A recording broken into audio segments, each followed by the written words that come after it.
What is immunoprecipitation?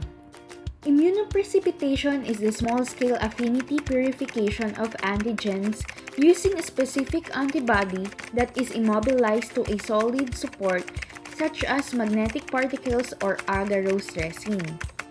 It is one of the most widely used methods for isolation of proteins and other biomolecules from cell or tissue lysates for the purpose of subsequent detection by Western blotting and other assay techniques.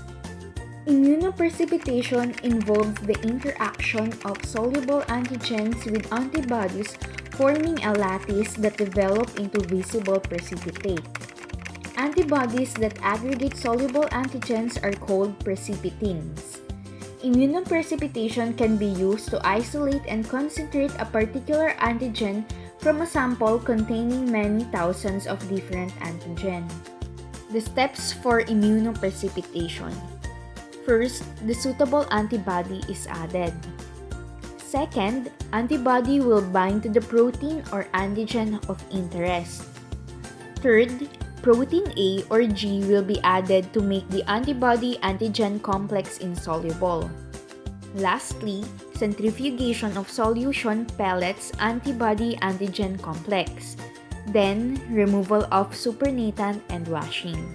The precipitation reaction occurs when a soluble antigen reacts with a homologous antibody to form immunocomplexes. The structures and solubilities of immune complexes are dependent on the nature and relative amounts of the reacting antigens and antibody, and also on the numbers of combining sites on each. This is an illustration of a precipitation curve.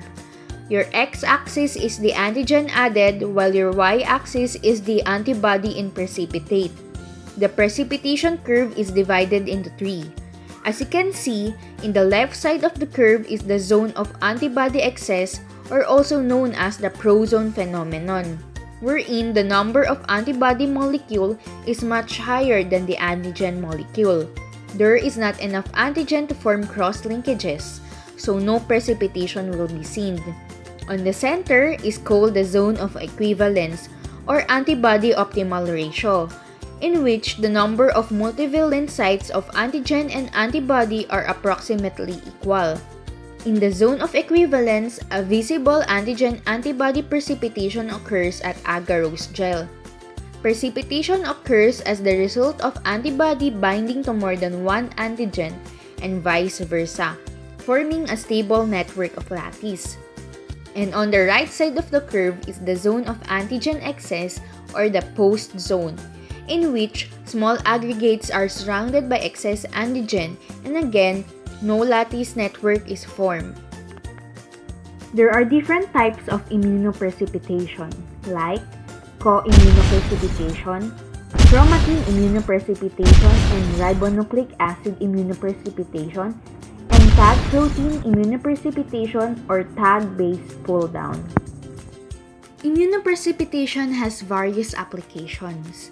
Some of the common applications are it isolates or detects protein of interest, enrichment of low-abundant proteins, study protein-protein interactions and protein complexes, it identifies a known protein complex, and verifies protein expression in a specific tissue. Thank you for listening. We hope that you learned something about immunoprecipitation. We are from the Group 1 of the 5 Clinical Pharmacy.